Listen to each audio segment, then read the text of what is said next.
Well, we're here in Cape Girardeau, Missouri this afternoon at the Osage Center at the Heartland Festival of Books on the Mississippi. And this is an event sponsored by the Heartland Writers Guild. And we're visiting now with Raymond Edge, who is an author and is selling books at the festival this afternoon. And so we're going to be finding out a little bit more about Raymond's writing. Looking over your bio, Raymond, I see that your career was in university teaching and administration. So when did you make the transition and first start thinking about yourself as a writer?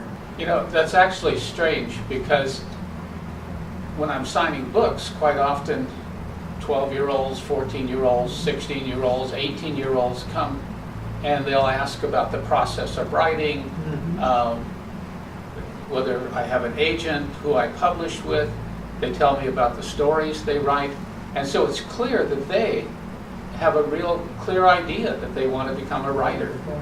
And yet, for me, it never occurred to me when I was that age. When I graduated from high school, I went to serve in the military. I was with the Coast Guard. Didn't occur to me. When I went to the university, I spent 14 years there, and I wrote papers. I did a dissertation finally. But if you had asked me, I would never have said... Think of yourself as a writer. And then I went to the university, and I had a 35-year career, and I ended up as dean. And I did textbooks, you know, for instance, this is the new book, the 4th edition, and it's on healthcare ethics. It's not about writing at all. So had you asked me then what I was, I would have said an academic. And then I retired. And I'm told that it takes 3 things to retire. First, you must finish professionally what you're going to do. For instance, if you say to your heart, boy, if I had 1 more year, don't retire. You're not ready for retirement. Second part is you have to have enough money. And up until 2008, I thought I was doing pretty good. It comes and goes. And then finally, you must have something new to do. And we moved way out in the country so I could have animals, and we got pygmy goats and llamas and all sorts of other creatures, and a big garden.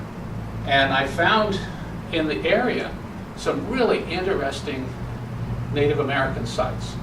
And so that's when I decided I was going to become a writer.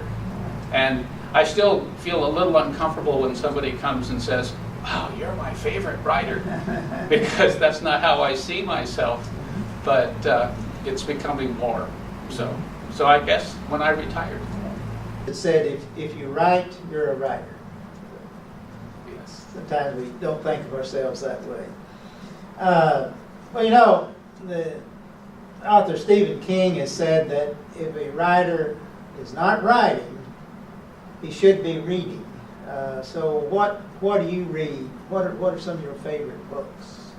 Well, a lot depends on when. You know, so when I was a young adult, it was all science fiction.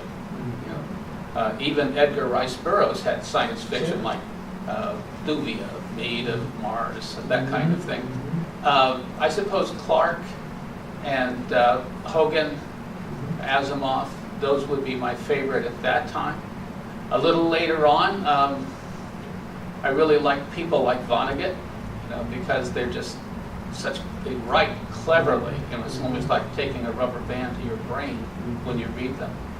Now, I read everything. I read romance novels, I read mysteries, I read action adventure, I read children's stories, but it's for a different purpose, because now I'm trying to figure out how some other writer does that, how they create the characters, how to make the characters talk in your mind, you know, and so I read everything. You've written a series of 3 books, I think, which are described as archaeological fiction. That's kind of a new genre. Was that anything to do with your university work? You know, it really doesn't at all. I've always loved history, you know, so I have a passion for it. I even have some degrees in it. And in fact, I started off to be a history teacher, you know, when I was, you know, but by the time I got there, you know, by the time I got that degree, I was already at a community college administering a health program. And so my whole career went into health and medicine. And I didn't get to do any teaching in history until I retired. And then I dusted off that credential and I taught for 7 years. So, so no, it's not a direction of my career at all. But it is an interest. And it, you know, archaeological fiction is probably historical, you know. It's not unusual to see someone, once they retire and start writing entirely different from what their professional field was.